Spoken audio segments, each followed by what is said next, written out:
除了增加国防军力，咱的国防部嘛注心咧抓中国间谍。风声讲，军事安全总队最近是要扩大编制，调整任务。有立委是讲，这中国渗透的对象扩大到抢香港基站的官兵，扩大编制就会当加强防卫。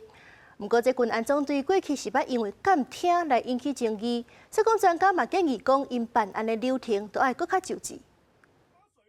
中共侵略台湾无停止，中国海警讲在金门附近海域执行上台执法的巡查，海巡署24只鸭、4只中国海警船分别对寮炉、东南、东方，也有烈士南方走入去金门限制水域。海巡船舰采取1对1的小地航行，专程监控强势执法来驱离。你未经许可进入我方水域，你的行动已影响我国海域秩序及安全，请立即转向，尽速离开我方水域，否则我船将依法采取必要行动。对中国海警船加先照执法来巡查，驶过金门限制水域线，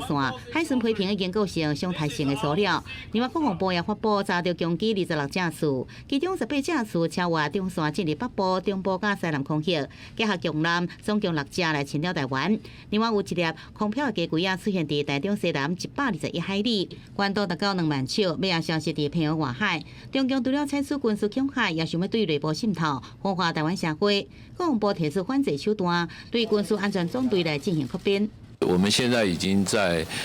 增加我们整个保航单位，特别是军事安全总队的员额。身为国军反情报部队，军安总队去年已经增加人员，分别伫北中南设立国防设备抢伤的查核组，并且增编宪兵工作组。军国团出搁再扩编任务调整，体现铁查强调的决心。也不过军安总队过去因为办案手法别出监听的争议，引发注意。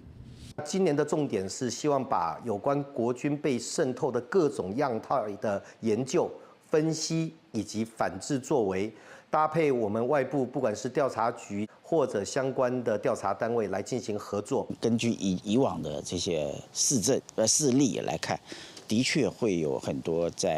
游走在法律的边缘，甚至于明显就是违法啊。比如说监听啊，毕竟我们是民主法治国家嘛，有时候做事还必须要兼顾各方各面。对国防供应链厂商到现役基层官兵，拢是军安总队执行保防任务的对象。专家认为，法制面要完善，才有法度避免争议的发生。记者综合报道。